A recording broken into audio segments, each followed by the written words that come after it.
there was a process to liberate Libya from the Mahiriyya, or from the revolution of Omar Gaddafi.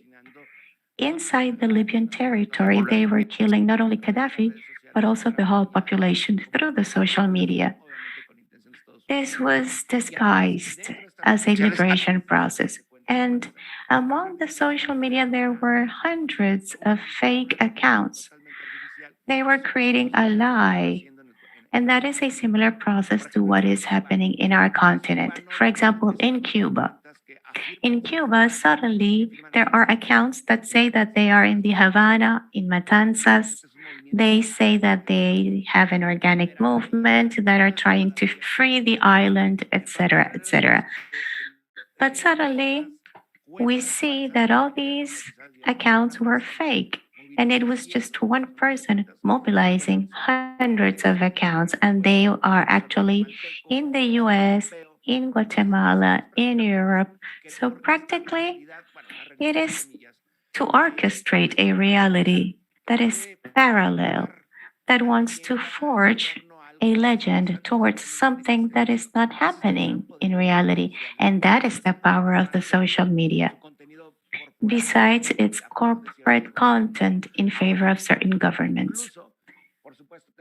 Of course, we have to see what's the positive side of it. Social media are not that homogeneous. Not even the large medias or strategic interests can control the diverse opinion that there is, because opinions are not homogeneous. Of course, there are people who defend processes, like is the case of the US. But we must also understand that the censorship mechanism in the social media are important. And you will find this in governments, in government media, antagonic media from countries in Europe, as well as from groups and individuals. So for the last 5 years, we have seen a censorship. Nowadays, for example, we have the case of YouTube, which is the most famous platform, which is free. We have cases of large or important videos, channels, TV channels like Telesur, RT, Sputnik from Russia, Xinhuang from China, Cuban media,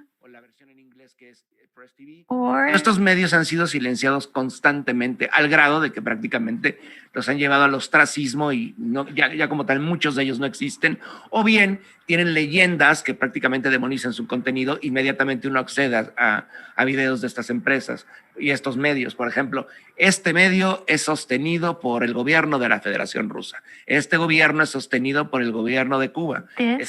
For example, this media is colocándolo como algo managed by the government of Cuba, etc. And this is unfortunate. We have media that are supported by the United States, public or private companies of the United States. The same thing happens in the social media. In order to mention several cases, I can mention Global Research, Intermin Press, Strategical Foundation, Telesur in some cases, journalists like Roberto Alamadrid. They have been constantly silenced with the excuse that they disseminate fake news. Of course, they do not disseminate fake news. They try to contrast the official narrative of Washington.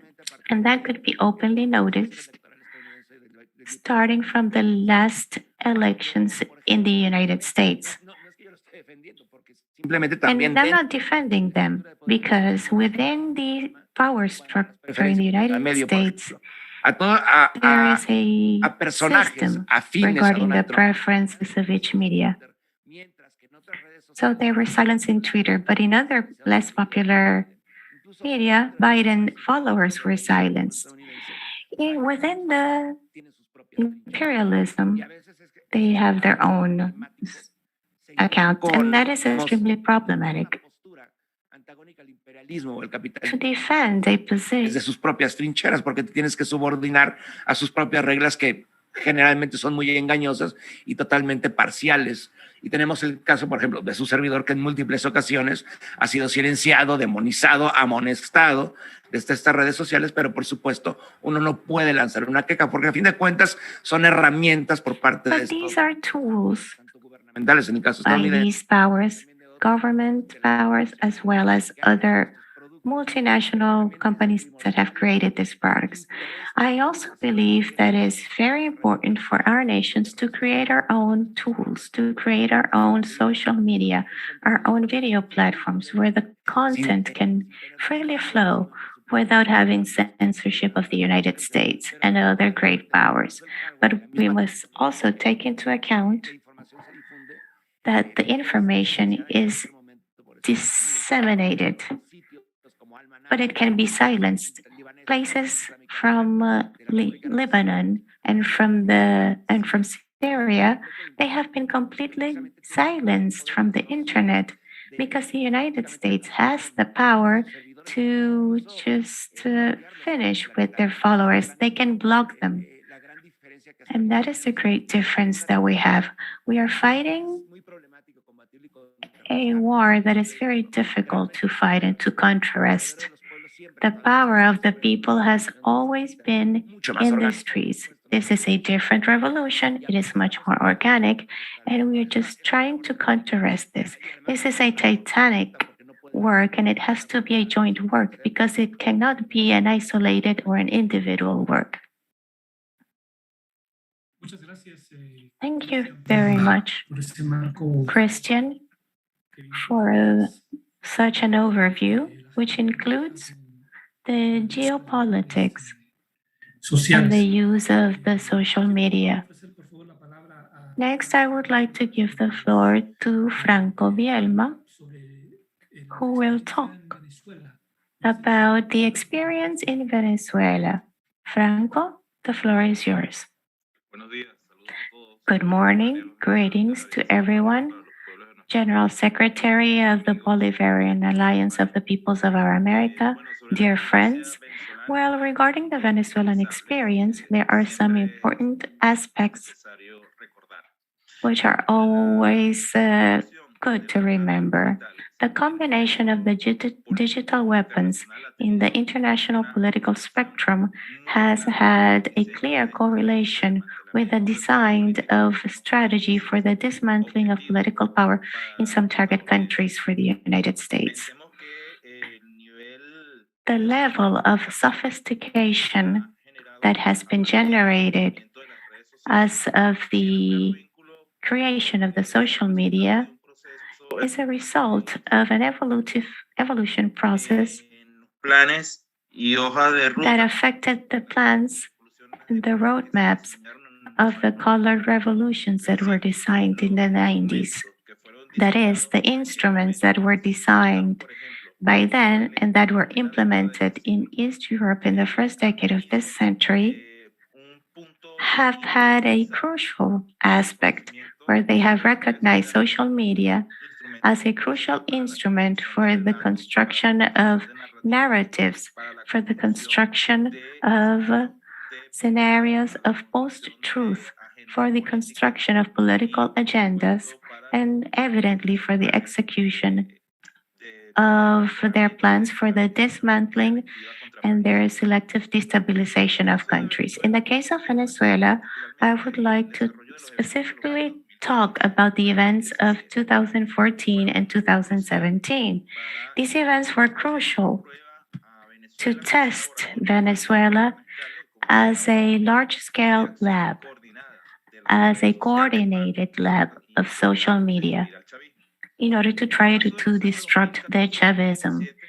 In the case of 2014 and 2017, as Nader said, there are many strategies that were articulated to develop informative agendas, to develop disinformation agendas, manipulation agendas, narrative construction agendas.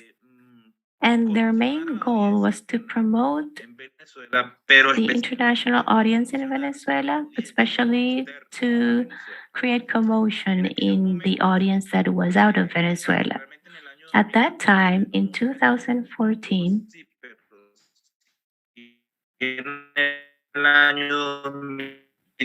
the problem was not so severe. However, in the next years, the videos, the images that were created in order to manipulate were used to manufacture a narrative that was adverse to the country. The development of these techniques in the social medias were encompassed with other political processes that were much more complex. And one of them was the imposition of the narrative of Venezuela as a dictatorship that violated human rights. And this was used in order to create the unilateral coercive measures against their countries. So, what I mean is that if there hadn't been a media commotion like the one we had in 2014 and 2017 from the social media, then the political conditions for the legitimation of the US government actions wouldn't have been done. In other words, the purposes of the use of the social media in the agenda for the erosion and destruction of the governments of the countries should not only be understood as a short term purpose, they are also functional and extensive through time. And this was conceived as such, particularly in 2014 and 2017, even though at that time they tried to create a commotion in Venezuela and create an institutional corruption. So these agendas failed, and the medium term and long term goals were materialized against the country.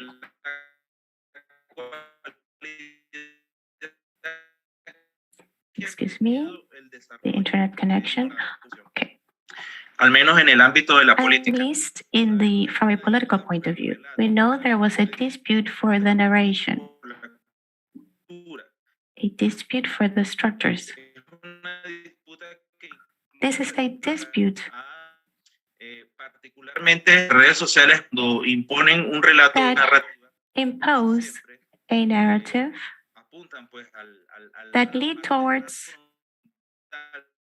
the most frontal part of the brain,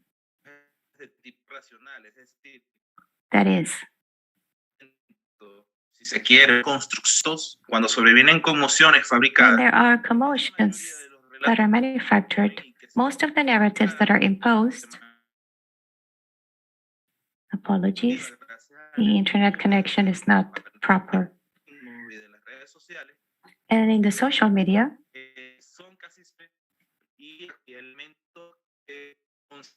Parte de nuestro cerebro, part of our brain, las preocupaciones. and the concerns. In this case,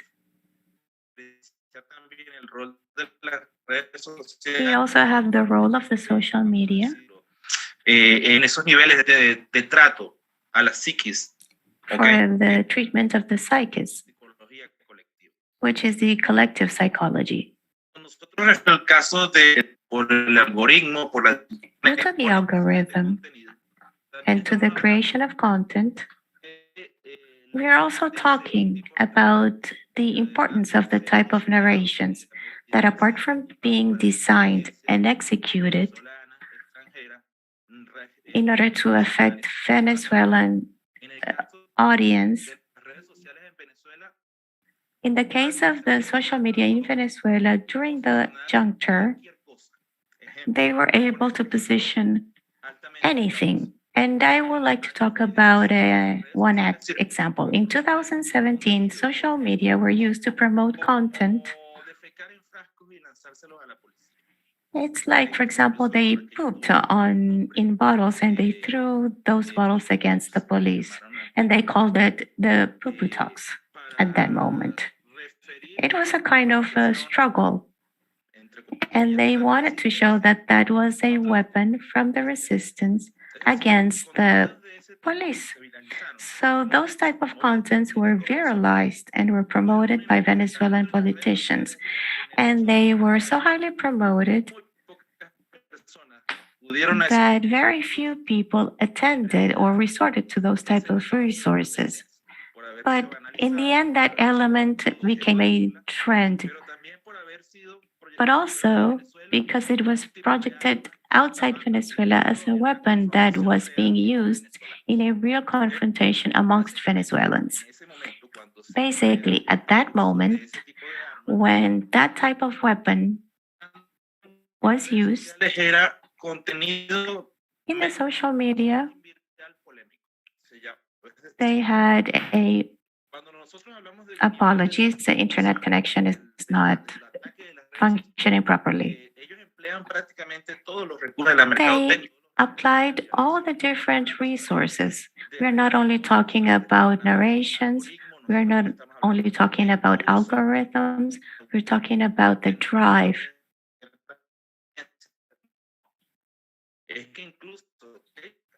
In fact, there were journalists that were employed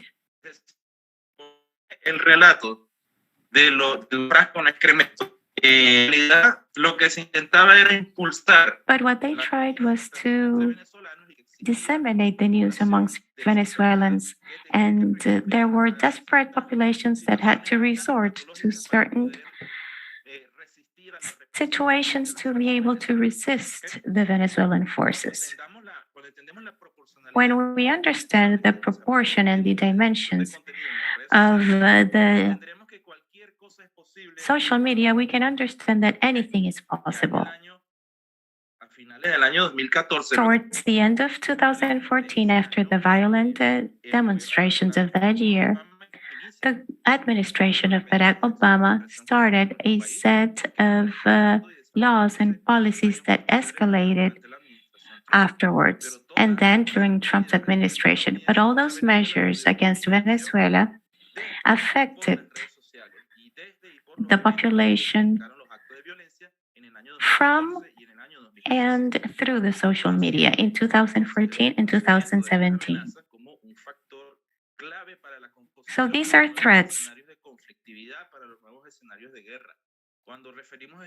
When we talk about these elements about fourth and fifth generation wars, we are talking that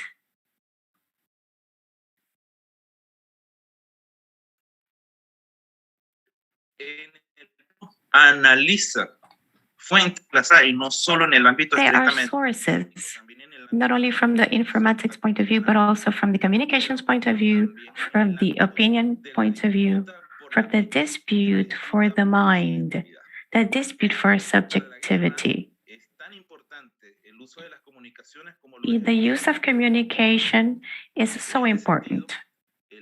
In this sense, the type and the treatment, the type of strategies of the technologies of information and communication in political strategies, their level of operation is identical to the sophisticated weapons, and we must recognize the levels of vulnerability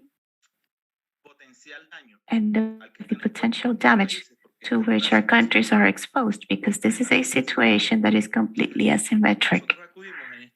So in this war, we are at a disadvantage, not only due to the availability of the technology, the availability of the drive potentiality for the extension of some contents that are adverse, and they are the courtesy of the corporations, the technological corporations.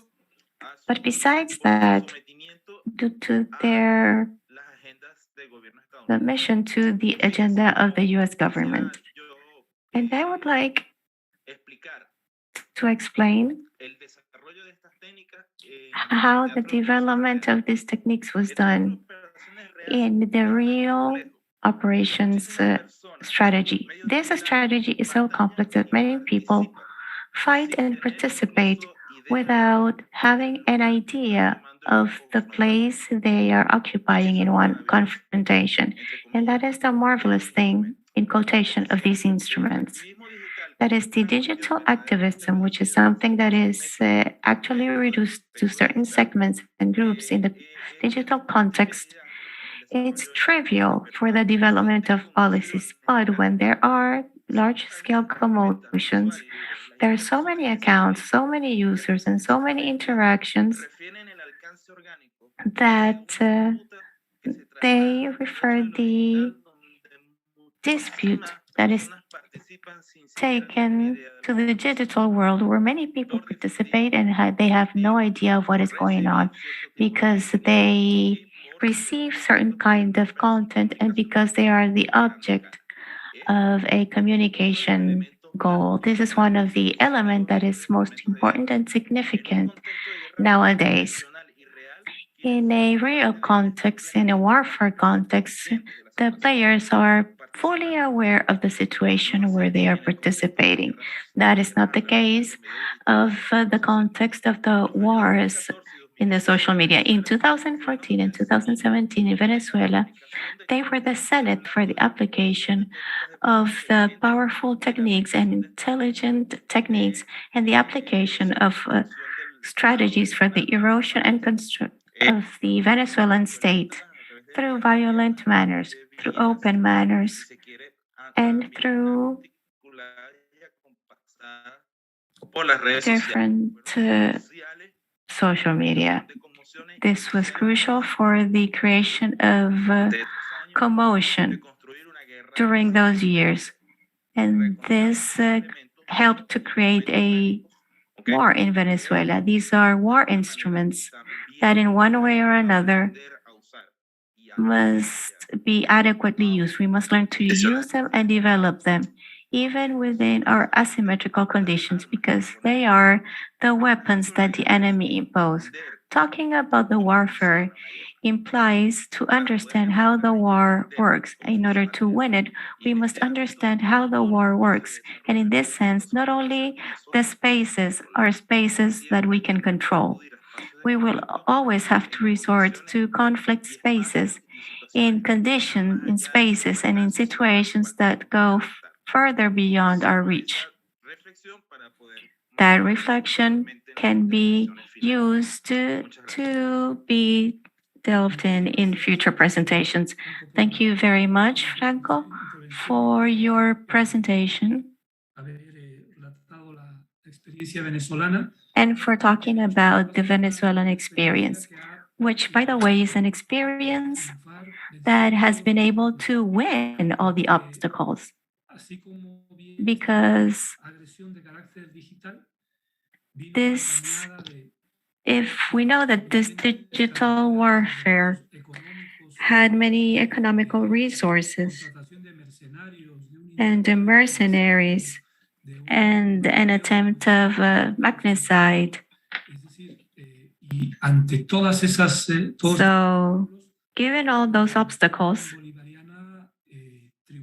the Bolivarian option won. I would like to give the floor to our friend Rosa Amelia Elizal. She's the Vice President of the Union of Journalists of Cuba, Vice President of ELAB. She is a doctor in science and the co-author of books. Y es fundadora de Cuba Debate y su editora jefe hasta enero de 2017. Es columnista de... Sorry, the connection is too bad. We can't really hear. Gracias. ¿Me escuchan bien? Muy bien. Bueno, me tuve que entrar unos 15 minutos. Can you hear me? Como sabes, Zoom está bloqueado para Cuba. Hemos tenido que hacer 1000 maromas digitales. I had to take over 25 minutes later because, as you know, Zoom has been stopped in Cuba. And, well, but finally, after many technical maneuvers, here I am. Thank you very much. I'm going to refer to the Cuban case. And I am going to try to summarize in a short period of time to explain to you the impact all the social media. I think it is very important to analyze a critical element to understand these geopolitical and technical processes that we have been confronted to. And we need to say that they are using science for evil. And sorry, we do not have sound.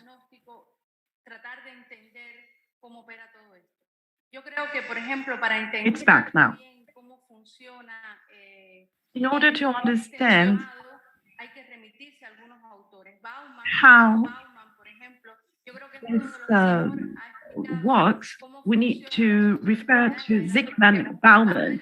Zygmunt Bauman is one of the authors that has very well explained how society works in today's digital era.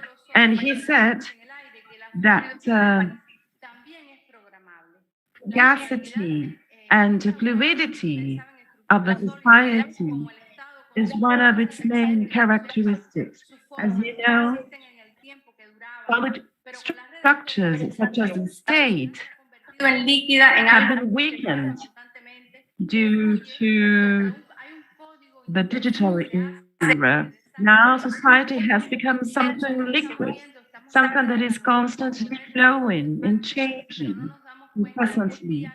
And we are going, and that we are all in this race of modernity, using technical devices, but we have not realized that there are new ways of understanding the reality. Some authors say that there is a new community that has its own language, that has a different way of talking to each other, different culture. And social media is precisely this. But Bauman, when he develops this theory, according to which everything is much more liquid now, he is pointing out something that is of the essence. Facebook does not create a community. Facebook creates bubbles of comfort. And the purpose is to isolate people. They run bubbles, and where the only thing they can see is the reflection of their own images, where everything is changing constantly and nothing stands. So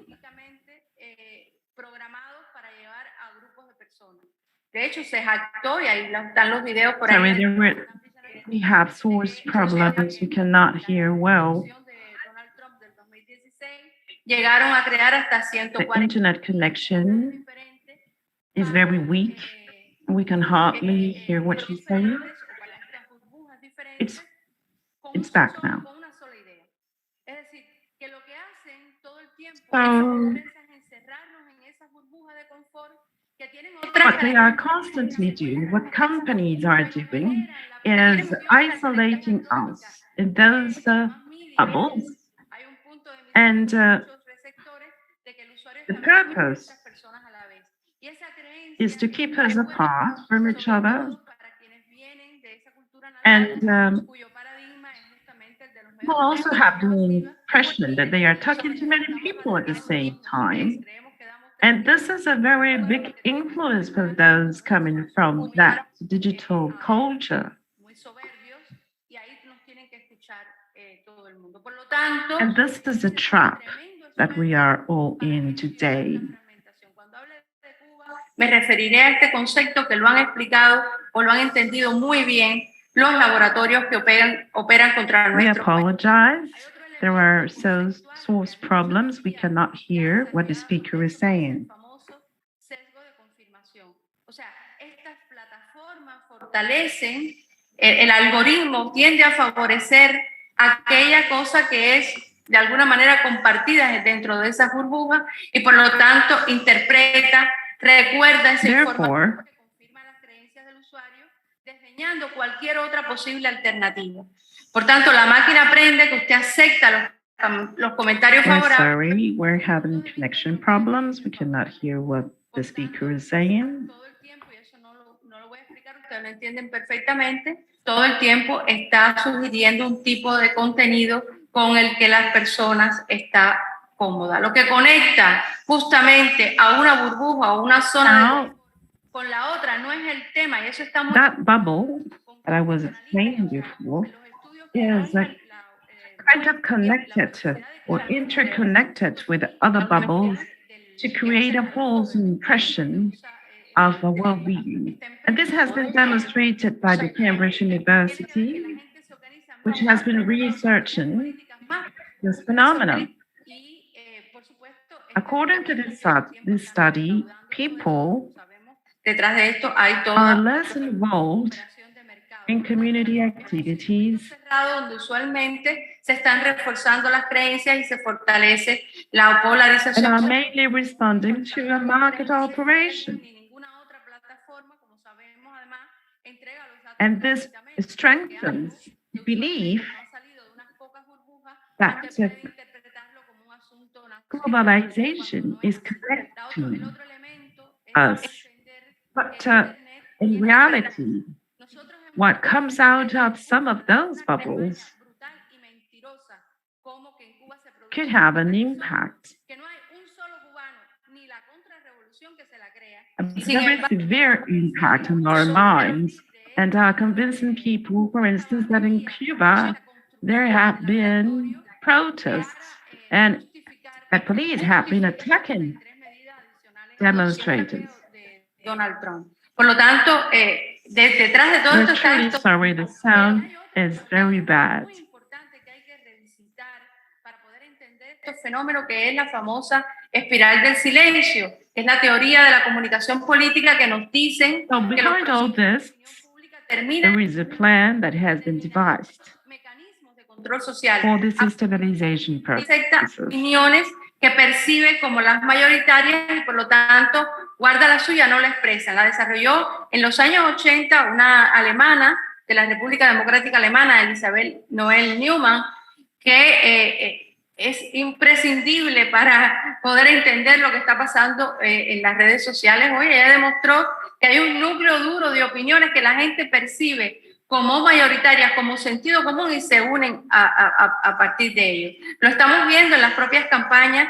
La contrarrevolución ha estado desarrollando contra Cuba la campaña 15N Cuba, que es toda una construcción con bots, controles, además de las cuales se jacta, que genera la percepción, porque aquí todo el tiempo estamos hablando de generar percepciones de que hay un acompañamiento mundial cuando no es así.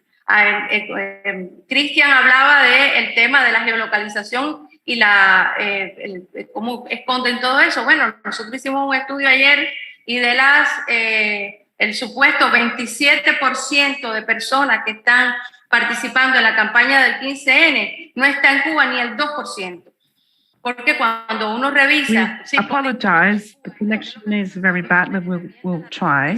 Aunque Twitter sabe perfectamente dónde está cada quien, pero revela otra cosa, o sea, lo que pone la gente en las biografías y genera la percepción de un acompañamiento. Lo hicieron cuando el golpe de Estado en Bolivia, por ejemplo, que llegaron a crear, como demostró Julián Macías Tobar, This is what they did during the coup d'etat in Bolivia. As Macías Tobar demonstrated, they created 200,000 accounts in less than 1 week in order to make believe people that population was protesting and were in favor of a coup d'etat. And it is sometimes very difficult to identify who is behind all these attacks, digital attacks, because they are working with automated systems which are creating all these tweets and messages. And therefore, los desarrollos lies científicos have been disseminated, and the science which is behind all this, in order to use social media with ill purposes, is never going to, we will never know exactly who is behind the science, who is behind the use of this technology, which is manipulating social media for political purposes. And the war manuals, it is stated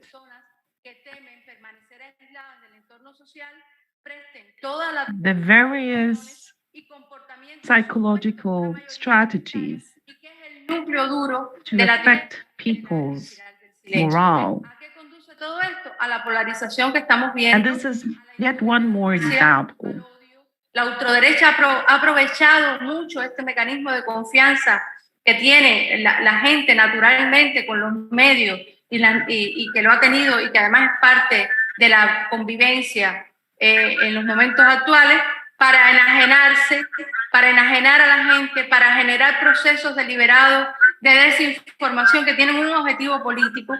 Por lo tanto, la importancia aquí también de entender que la desinformación no es cualquier mentira, eso que llamamos fake news, que ha existido toda la vida, en fin, pero es la mentira deliberada para movilizar a la gente hacia un objetivo, una mentira además construida con ciencia detrás, con laboratorio, y que esos entornos de desinformación han logrado que aumenten exponencialmente al punto de que hoy incluso los análisis, los teóricos, los analistas están diciendo que en estos momentos circulan muchas más mentiras y muchas más...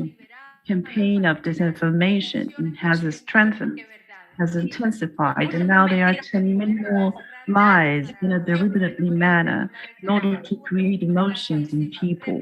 So I'm going to close, but the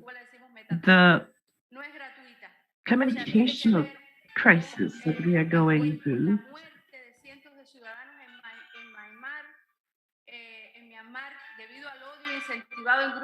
has to do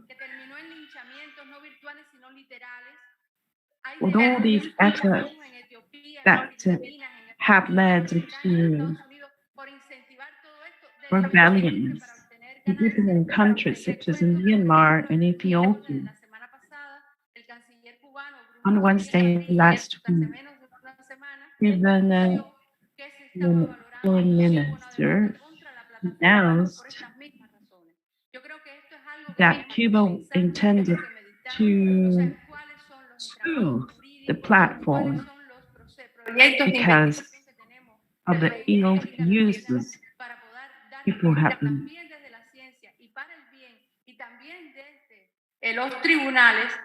So, something that we want to do in order to counter this phenomenon, which is bringing about terrible conditions and terrible consequences for our country. This is what I wanted to say.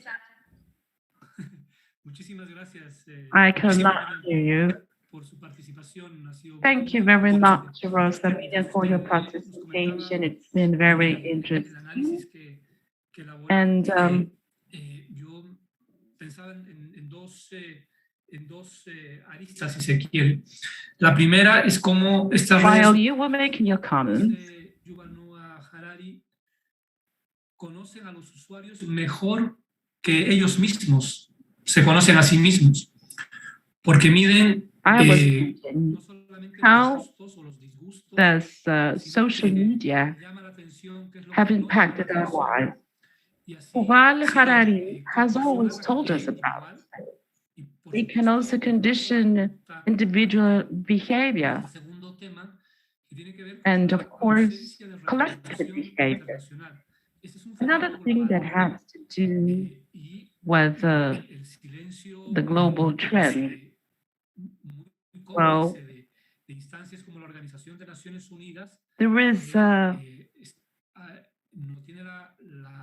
there are bodies such as the United Nations that have opted not to take action in order to regulate these corporations. So if these companies can do as they please, of course, we will continue seeing such dramatic situations such as those that you have described. Without further ado, I would like to invite the head of electronic policies of the Bolivian agency. She is an anthropologist and she has a vast experience in this field. And thank you for the floor. Thank you. Good morning to everyone. Thank you very much for your invitation. Well, I think that today the theme is very relevant because we can see how everyday technology surrounds us. The social media are all over, and particularly today, we see how political parties are using social media in order to attain their political goals. So, what I would like to say today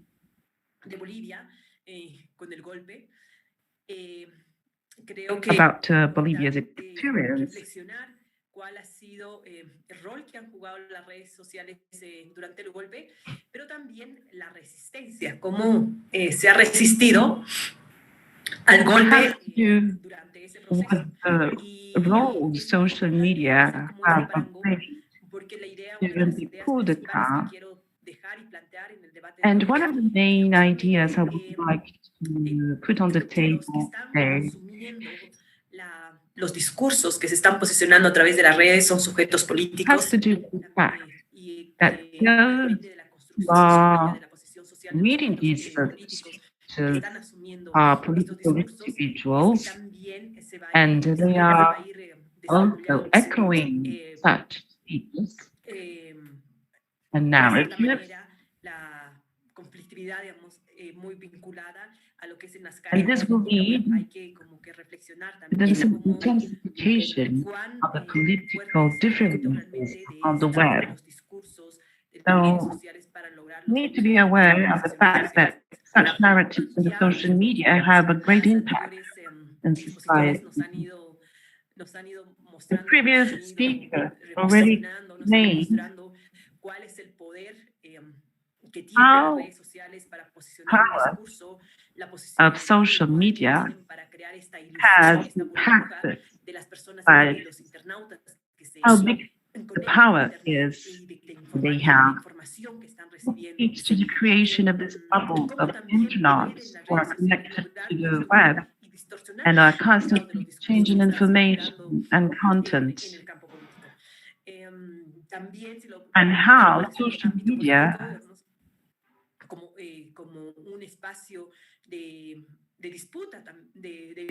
has had an influence in all the disputes and the different narratives.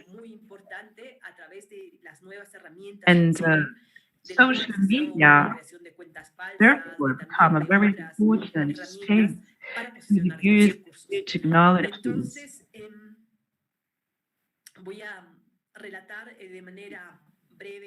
And we can use this technology to create a false account,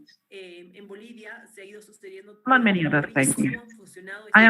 Since I don't have much time, I'm going to tell you how these social media work in Bolivia.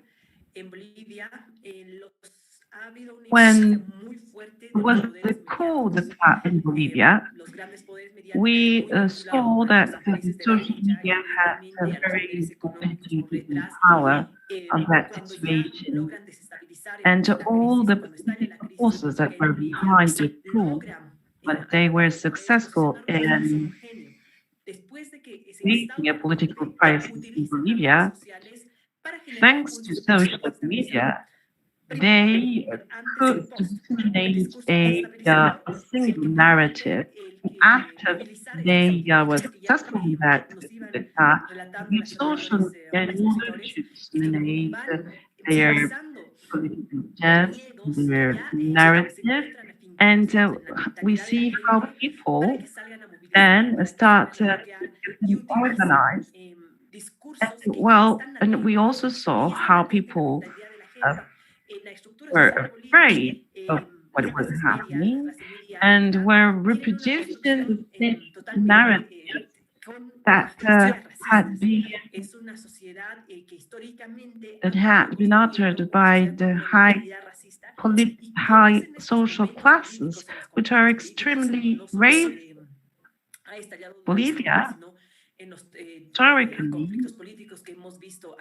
has suffered from a fragmented society, a highly racist society, with the presence of an important elite and a very powerful social class, which were behind the coup d'etat that was performed. And they were the ones emboldening people to take to the street to protest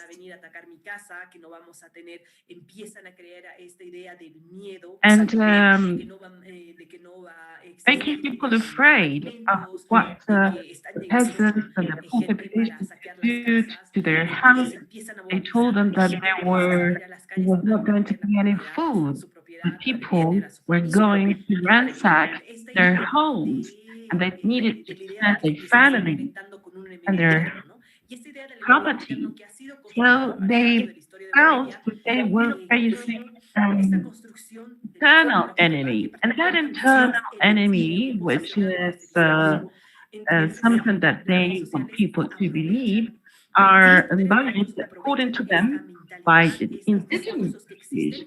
So this the mainstream media use here to embolden people so that they take to the street. They use the media power as well in all these tools to generate or to attack, rather, a legitimate government. Well,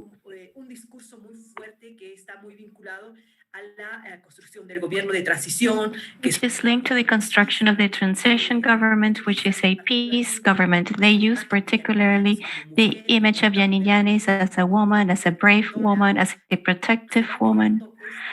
So there's this creation of this idea, this myth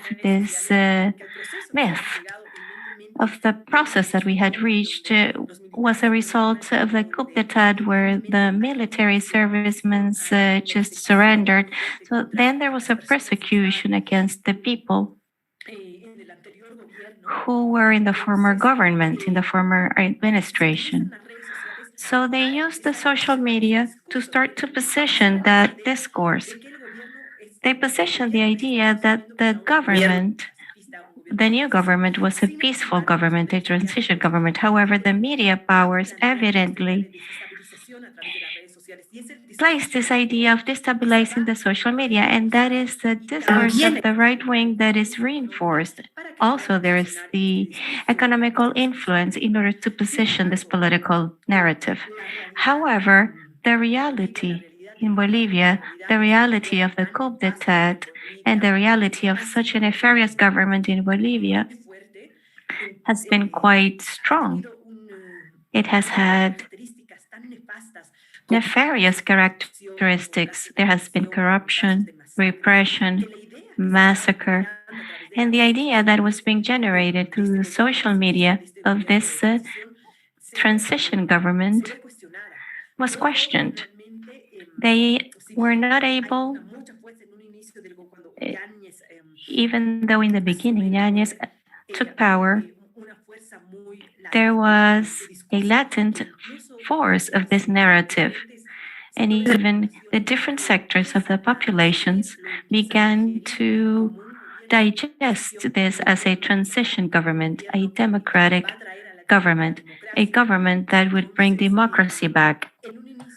So at the beginning, for the people, this was a narrative that could be credible. Cuando ya But when the pandemic started, and where several governments passed, and where the corruption cases came to light, when the massacres came to light, and where the repression took place, cuando también se va desarrollando when the pandemic evolved and the economic crisis began, the measures were much more blunt, much more restrictive for the mobilizations. The economical measures began to affect the daily lives of the people in such a way where the social media were showing a narrative which, even though they wanted to legitimize the government, in parallel, what was happening in the streets and what is happening in real life and what people were living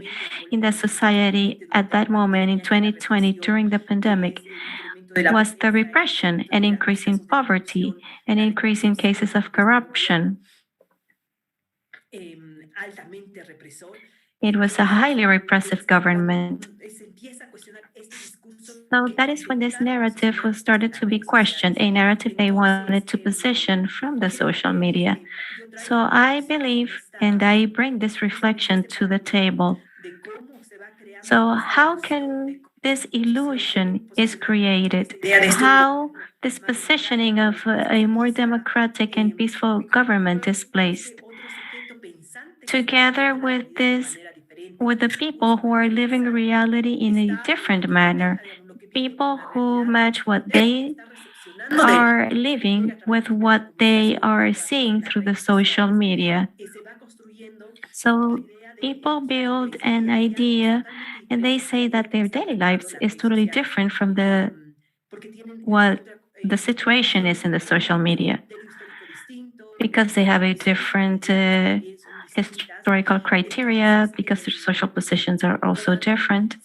So when mobilizations began in order to demand elections, in order to demand the return of democracy in Bolivia, the narrative was not efficient in the social media.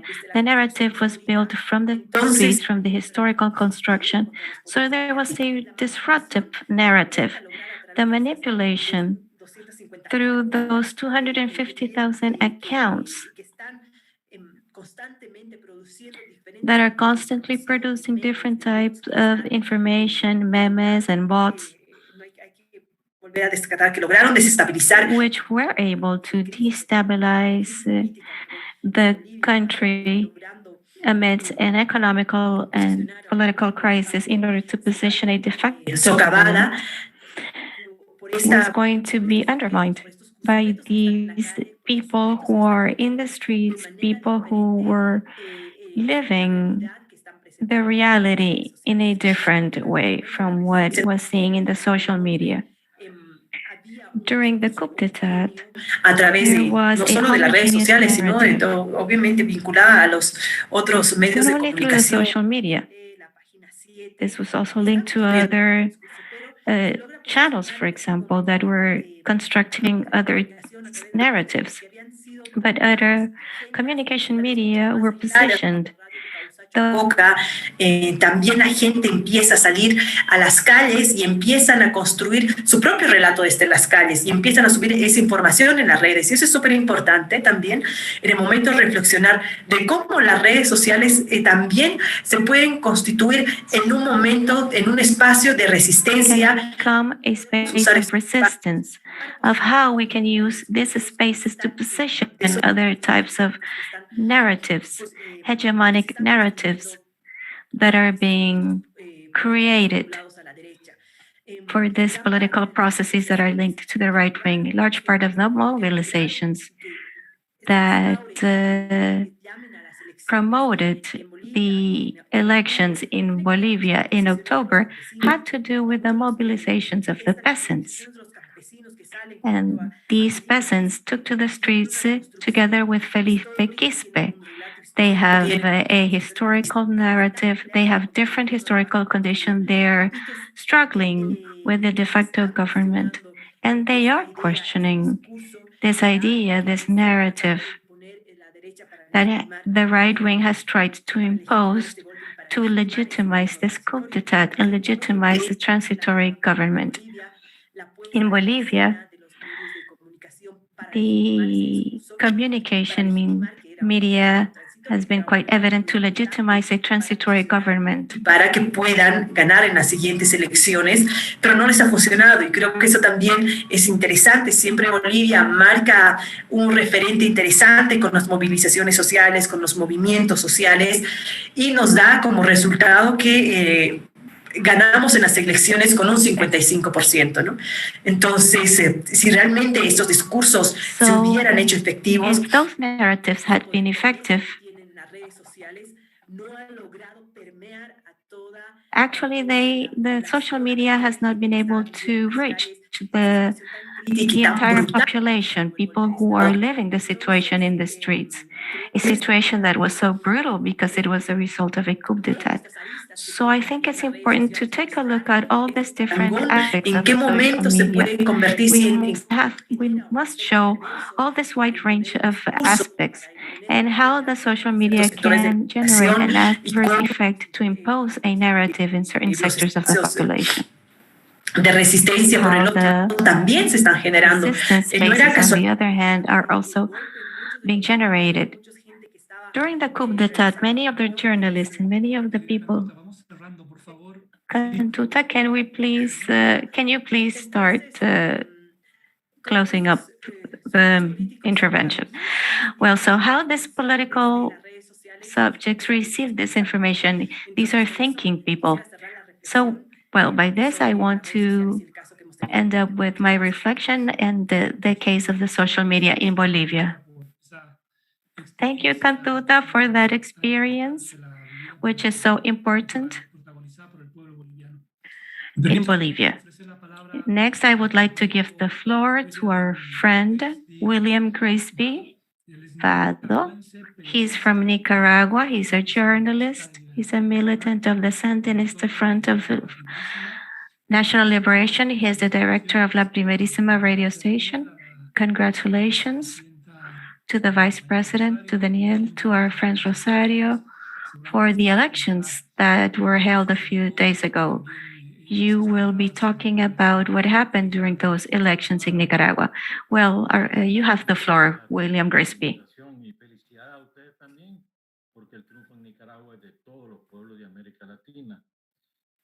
You have the floor. Thank you very much.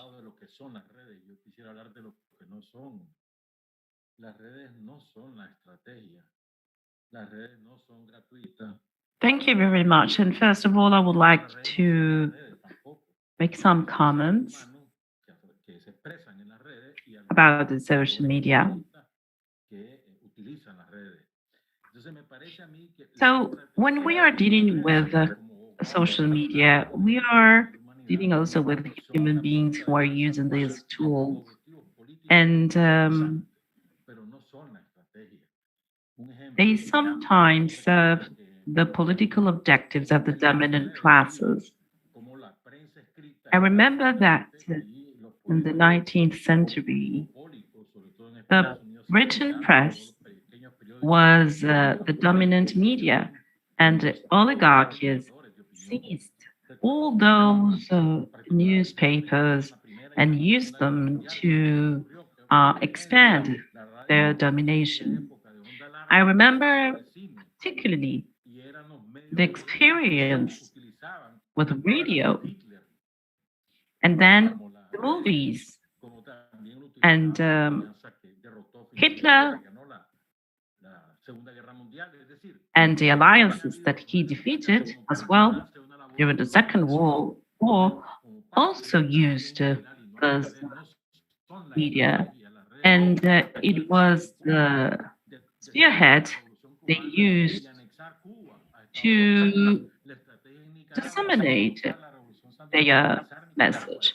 In the case of Cuba, they are using the social media in order to destroy Cuban's process as well as Bolivia and Venezuela's process. This is what they are doing with social media.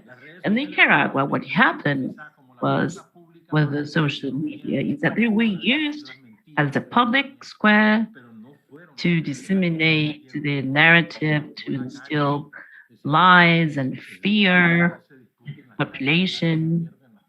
But the social media did not reverse the coup d'etat.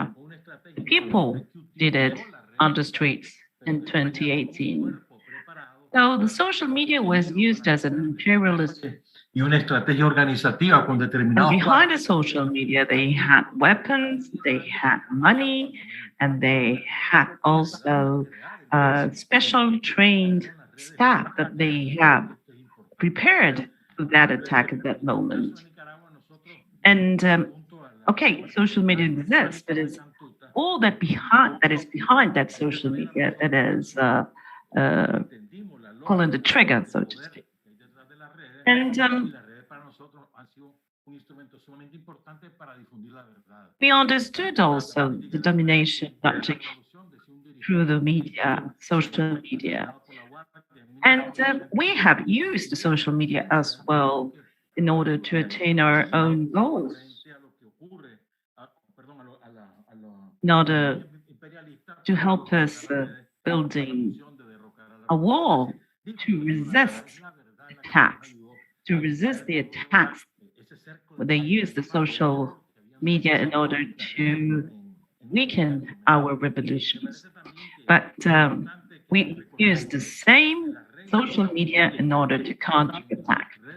So it is important for us to remember that the rules of the game are not set up by the users, but by the owners, and we have to abide by those rules. And the owners of those social media are not naive. They understand very well how this world works.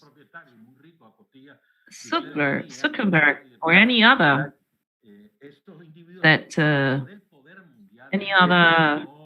media owner, well, they are part of the world power. They are not acting candidly. They are aligned with the American imperialism objectives. And it has already been said here. The service made by the Cambridge Analytic University. And there is also the case of Brexit. They imposed Brexit through the previous the social media, and it was also disseminated through Facebook. So this is what they want to do. Same thing with Venezuela. They want to get hold of Venezuela because of the resources it has, as well as Nicaragua. There are political and colonial reasons behind their actions.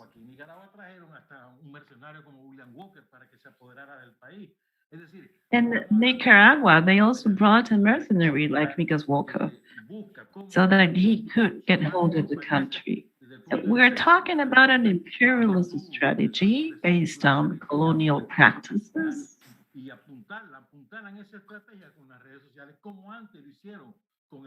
And same thing happened with Chile. Social media were used to perform. The Mercurio, the journal, was used to that purpose, but it was not the journal per se who did it. It was merely a tool that led to the overturning of the president. And there is a book that explains the whole story, how journalism has been used for political purposes. So, social media can also be used to disseminate the truth. Some of the most successful accounts of Sandinistas in Twitter were closed. This was censorship, and it was part of a comprehensive strategy that they unfolded during the elections. No, excelente. Muchísimas gracias por esa visión. Thank you very much for your analysis Además, muy política y of your overall view and also very sociales que relevant también comments muy on the sociales. social media's role Bueno, on me gustaría ahora, politics. ofrecer la palabra a quien quiera hacer uso I will de now give the para una floor reflexión final de 1 o 2 minutos. to Después whoever would like to vamos take a it todas y a todos. for a final comment of 1 or 2 minutes tops. ¿Alguien quiere Now that we have heard all of the participants, empezamos con Cristian, por who favor. would like to take the floor at present? Muchas gracias. Yes, Christian Nader, you have the floor. Y justamente concatenar todos los comentarios de nuestros compañeros. Yes, I just wanted to make some comments. Muy interesante. En primer lugar, por ejemplo, lo que mencionaba Rosa Miriam, me baso en un mito que ha estado para que I believe some important conclusions can be drawn from what has been said. incluso lo ridículo de las redes sociales, porque se ha manejado, por ejemplo, desde hace una década. Social media. Ataques sónicos en Cuba, ¿no? O sea, esto lleva incluso a llevar el nivel de ya ni siquiera de injerencia y desestabilización, sino el nivel de estupidez que pueden utilizar los medios. Sorry, we have sound problems. We do not get the sound from the speaker. Por supuesto, hasta la fecha, esto de los ataques sónicos, de las armas sónicas, está en pañales, pero aseguraban los medios estadounidenses vía las redes sociales de que constantemente funcionarios estadounidenses, incluso de personal diplomático de otras embajadas, eran golpeados por armas. So they were hit by Podemos ver sonic el nivel de weapons. desinformación, por supuesto, We que no nada can más see the level of disinformation that was not only made through the social media, but also through the different academies, through the different countries, in order to create a narrative that it was quite different from reality. Now, regarding what Cantuta said, we had this idea where we are all political subjects in one way or another, but the social media is a mechanism that, apart from disinforming, they try to eliminate the ideology and to depolitize. They believe this is a depolitization tool that is parallel to disinformation, but this depolitization is a political act in the end. Not having an ideology is also an ideology. So the social media are used to create characters that are totally far from reality. And they create what they see in the social media. And also, what William Grisby said was quite interesting. Even or in spite of the technological changes and the revolution through the social media, or contra-revolutions, the definite space for the future of the people will continue to be the streets, like in the case of Ecuador during the period of Rafael Correa. That is when exactly the interference mechanisms have that power. Also, the manuals of young sharks that have been used to create these wars is much more viable to adapt them to the social media. That is why they instill their ideas, and then after years and after months, there's a moment, there's a time where they forge these wars in the streets as well as in the social media. The action mechanism of the United States cannot be the same in some countries of the Latin America, like in Cuba, where the resistance has not been able to reach this. I wanted to show an example that is quite pathetic and is terrible of what the social medias are and the power that they have. The case of Ukraine, of the Euromaidan. A la población que estaba en las calles como héroes de la libertad, por ejemplo, ¿no? Que buscaban vincular al gobierno de Kiev con Europa. Y de pronto empiezan los disturbios en Kiev y empiezan a llegar, incluso por las mismas redes sociales, imágenes que estos luchadores por la libertad son batallones de neonazis y te los vendían en las redes sociales como And you could see in the social media that they were people who loved the freedom. So this was like an abstraction rhetoric that is always used by the United States. I believe that this trend continues. I just talked about some examples, but there's the case of Libya in 2011, of Ecuador in 2010, Belarus right now against the Lukashenko government, Bolivia in 2019, and even Mexico, where even though it is a country, quote unquote, that is linked to the United States, incluso para Estados Unidos, a pesar de que tiene sus coincidencias, ¿no? Y ya desde hace muchos años, por lo menos desde 2008, cuando todavía las redes sociales están en pañales, ha habido un mecanismo constante de golpeo mediático en contra de este personaje, ¿no?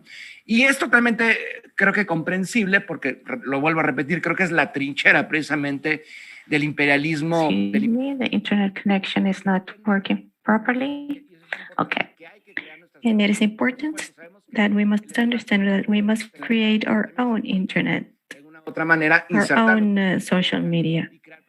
We must insert ourselves in the digital space, and we must create tools to be able to create a counter narrative, one narrative of or several narratives that can unmask the geopolitical strategy of Washington through a mechanism.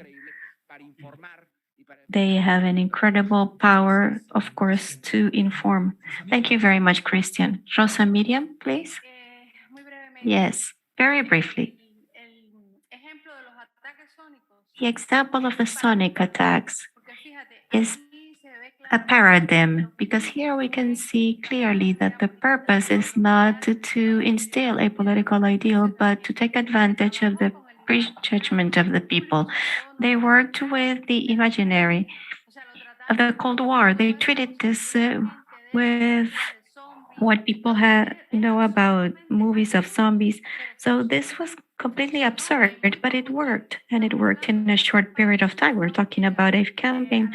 Trump arrived in the White House in January 2017, and in March, they were already asking the Cuban diplomats to leave the US.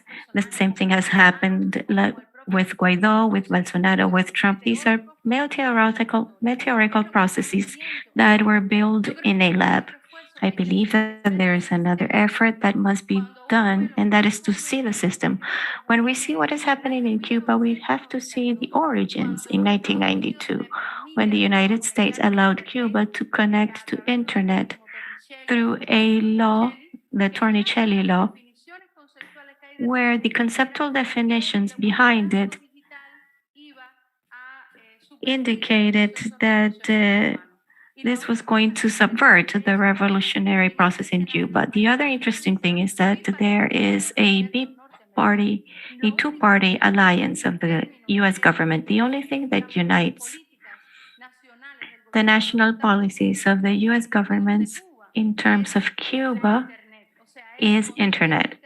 It's to conceive internet as a process, as one way, as one scenario of subversion of the revolutionary process in Cuba, with some differences. It is interesting, for example, to understand that Bush created a group of tasks to democratize global internet that monitored in 2006, starting in 2006, only 4 countries: Cuba, Iran, and China, only 3 countries, and then they included Russia. At that moment, Cuba, China, and Iran, they didn't have technological capacity for anything. The only thing they did there was to try to kill the neonate. They tried to kill any type of plan. And that is where crazy projects were born. There was a North American spy who was paid. Then he was in prison in Cuba during Obama's administration. Then we have other projects like the Gooseneck, where the Iranian nuclear systems intervened. We know that this cannot be done in a garage, in a house. This cannot be done by a hacker. It was an effort from the government. What did we see with Obama? Well, first, Bush intervened by creating all these mechanisms, and Obama created one private digital system to attack Cuba. It is Obama who developed a whole theory for Latin America. Well, it was not a theory, it was a program that is known as, I forgot now the name. It's the doctrine of the effective communication. It is a design for every country, fit for purpose. A design that could be fit for purpose for every country in order for the digital platforms that are most popular in Latin America to be here in Latin America. And they were able to do so. Latin America right now is the region that depends most of the social platforms from the United States in the world. 5, 6 more times than Europe, 10 times more than other countries. And 2011 was a paradigm in the sense. What happened with Donald Trump? They created, for example, for Cuba, a system for digital sites that were toxic with junk information.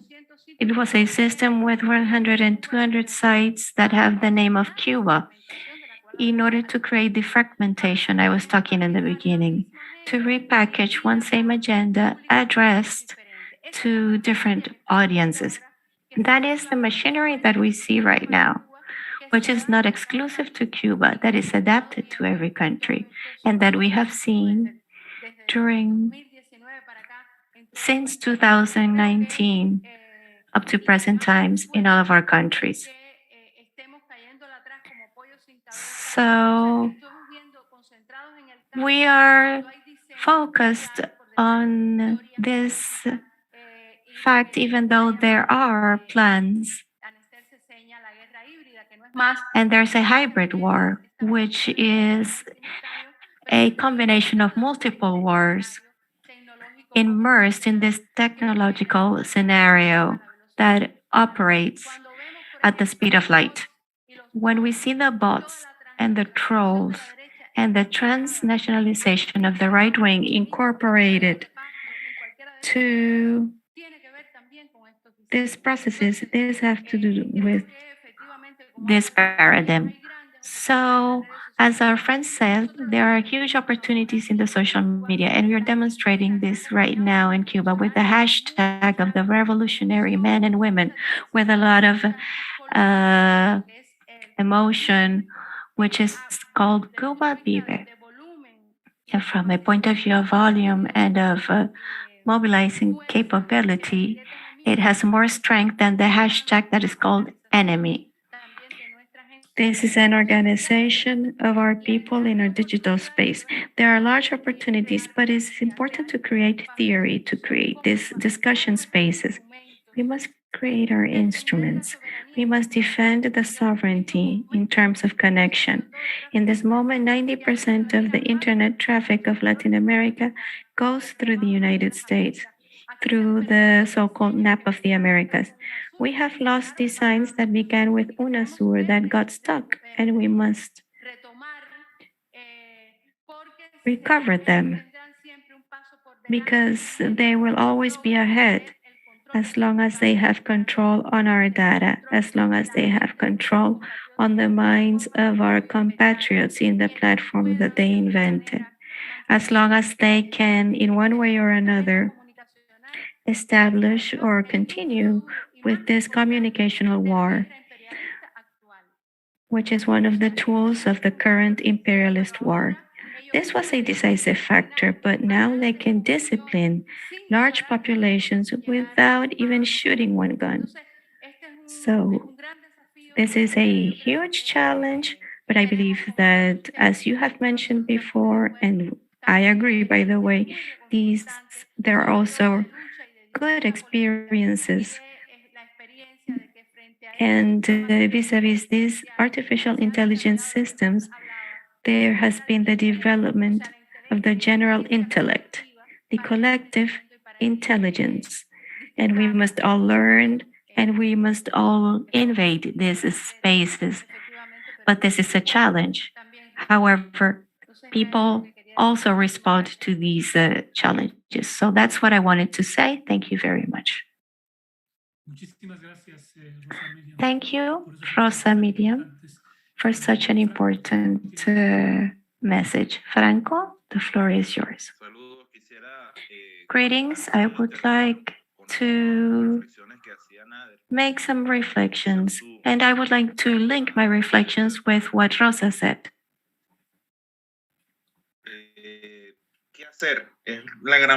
What should we do?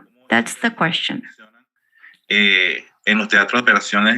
How this works in the operation strategies. We always ask ourselves, what type of actions can we take? And Rosa Miriam mentioned some elements that are key. However, I would like to mention some of them.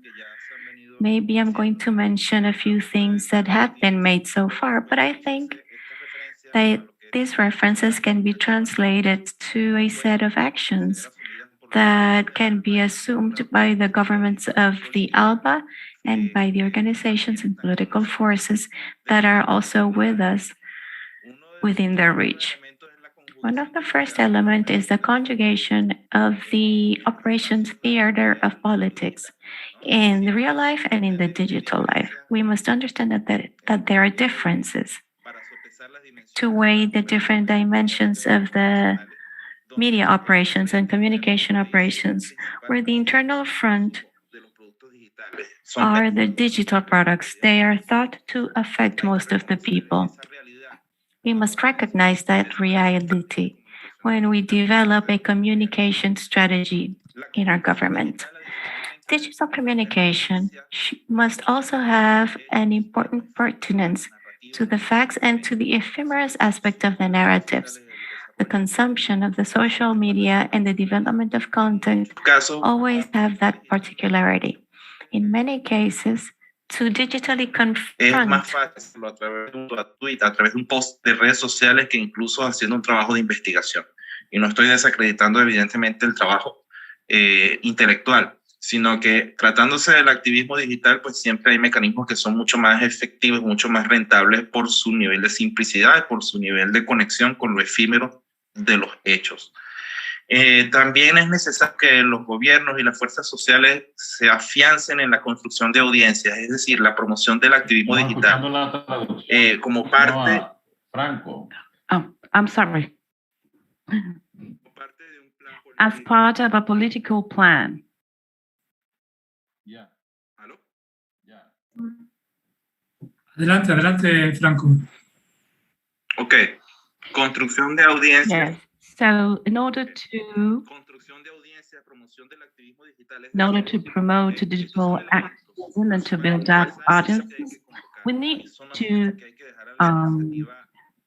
include the participation of not only partisans of political forces of political parties. All forces that are present in the government in the left wing need to participate and need to focus on a plan of action in order to incorporate people in the digital struggles.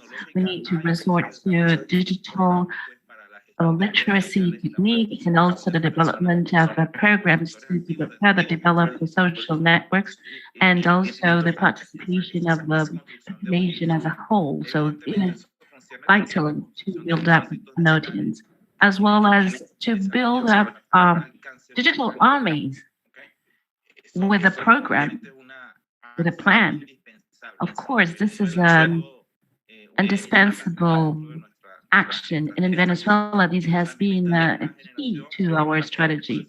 And also the generation of influencers, people who have political identity and that have a certain impact on the right wing, the middle right wing, or the undecided people.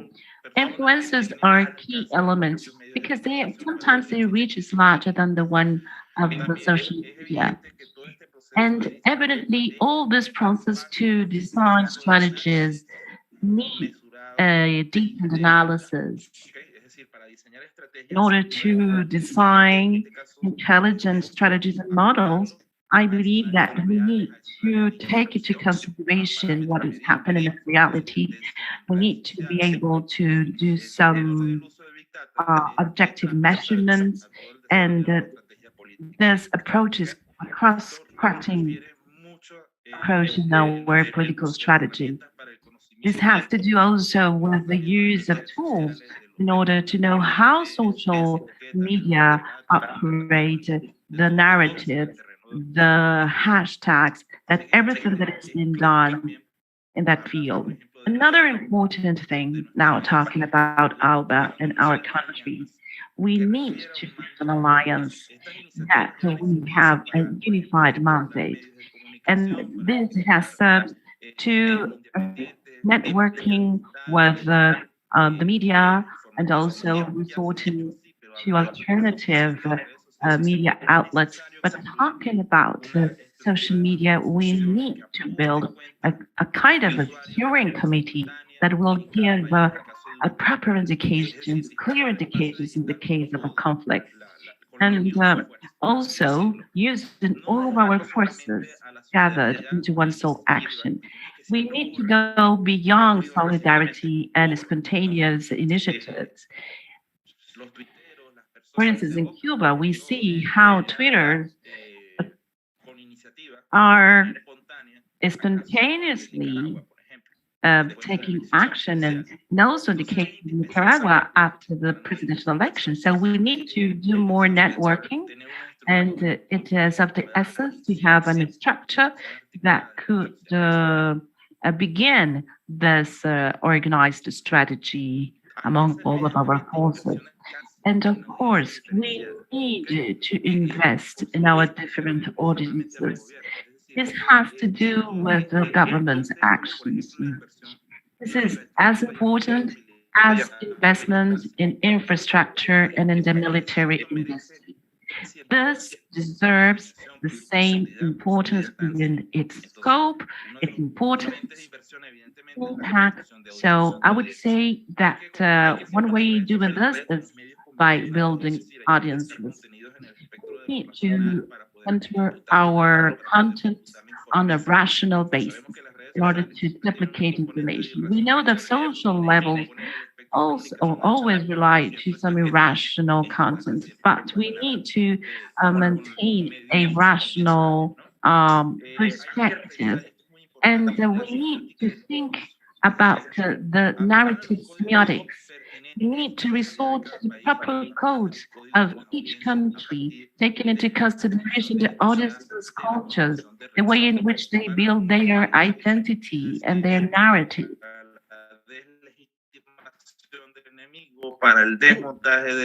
They often resort to the delegitimation of the enemy or to dismantle the enemy's speech. But it is also very important to use these tools to make a stand and to reverse those trends. I believe that any kind of social media strategy coming from many countries has to take into consideration the permanent analysis of the narratives semiotics, because this is the main vehicle to convey messages, to convey our words. Of course, words are a vehicle, but the message is of utmost importance. And we also need to make a distinction between the real politic and the politic with the gravitational centers. Most important thing happens in the field of reality, and we need to have a strategy. So these are concepts that we are all familiar with, but I just wanted to mention them. Thank you very much.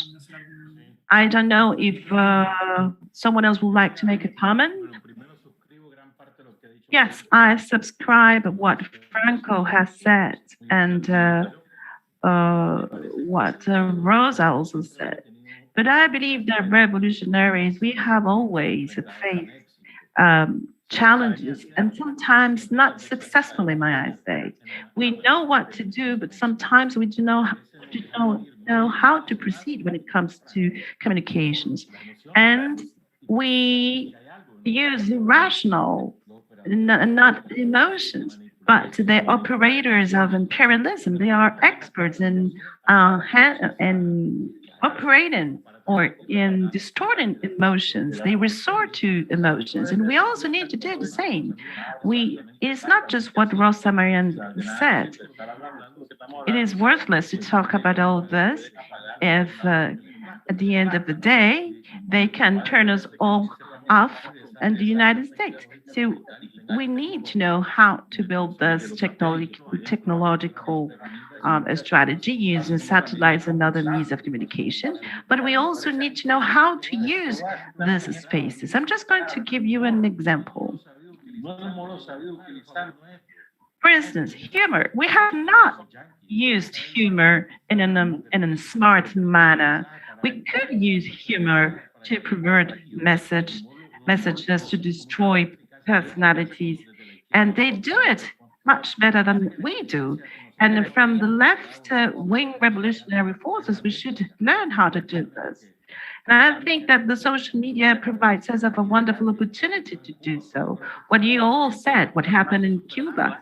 In Cuba, they adapted themselves quite swiftly, may I say. And they wanted to put up a show, and they organized themselves, but Cuba gave a formidable response in a very rapid manner. We had also to learn very fast during the coup. At the beginning, we didn't have the weapons to respond. We were taken aback by everything that was happening. And Facebook, for instance, that they used Facebook and a couple of kids. There were some attacks by police. They claimed that there were police attacks that had taken the eyes out of a protester, but it wasn't true. They had used ketchup to simulate the blood. It was a lie, but they were successful in disseminating that lie. That's the reason why people were so upset at the beginning. But thanks to our organization efforts and thanks to the truth, in the end, we prevailed. In Nicaragua, in the social media, we had mostly very young people up to 35 years old. But with the time, people from around their 60s or 50s, they started using also social media. And I think that this is very important as well. But from that experience, of course, we could set up a digital army, which would be as important as our militancy. And Franco was telling us about incorporating all these strategies as a policy to oppose power. Yes, there needs to be a political strategy of a political use of social media to defend our revolutionary processes. And I believe that Nicaragua has done so. We have a very good experience with the National Citizens Council. We have had a lot of success. We were so successful that we were subjected to censorship. I remember that no one, paid any attention to us. They ignored us. But now we are successful because of what we have been doing. However, we need to work in the how we're going to use the written language, how we're going to use our words, our emotions, our humor. I believe that those three elements are very important in our strategy. Thank you, William, very much. I don't know if Cantuta wants to make a final comment. Yes. I believe that it is important to bear in mind all the ideas that have been proposed today. We all understand the perverse effects of social media and how we are all united in this. facing the giants, the IT giants who are dictating the rules as how we are conducting our lives now. And even though this is the context, and we are all very familiar with that, I believe that it is important also to build the individuals who are more critical, how we are changing our narrative, working from the grassroots also. Del Internet, de las redes sociales como espacios de la construcción. And how we can build a different narrative, which will be much more powerful from the street. I believe that we also need to work with a political proposal that will be addressed to the grassroots of social organizations so that they can also get hold of the space and can generate a different narrative. And so then when we will have to face political crisis in Bolivia, we see how there have been people, and well, we will be prepared. We will have worked with our base, and they will know that it's not only to consume information, but to produce information, and what we can do to counter lies and this narrative. So I think that we need to do further work in the political part and producing content, and also in the way which are going to occupy the social media as a way of opposing the political power. Thank you very much, Sartuta. It has been a privilege to share the couple of hours with you. I have learned a lot from your comments, and I have learned a lot about what we have been living through in our countries now that we are facing a very important challenge. And from the ALBA Secretariat, we are intensively working in the implementation of an observatory against meddling, against interference. And in this observatory, we will try to draw up a map of the political interference against our countries in ALBA, and not only taking into consideration what has been happening with officials in the different countries, but also take into consideration the NGOs who are not really NGOs because they are actually receiving resources to execute the foreign policy of certain countries and to resort to digital interference. So allow me to summon you to another meeting. We will pursue this conversation with its of the essence, not only taking the present juncture, because this juncture will continue to be there. It's part of the normality, and this is how we have to understand it and face it. So, but I would like to thank all of you, Franco, Rosfamilia, Katuta, Christian, Nisa, for all your comments and for the work you're doing in your countries. And from the ALBA Secretariat and the Samuel Robinson Institute, I would like to thank you for your participation. I am sure that we will meet again. Thank you very much. Thank you.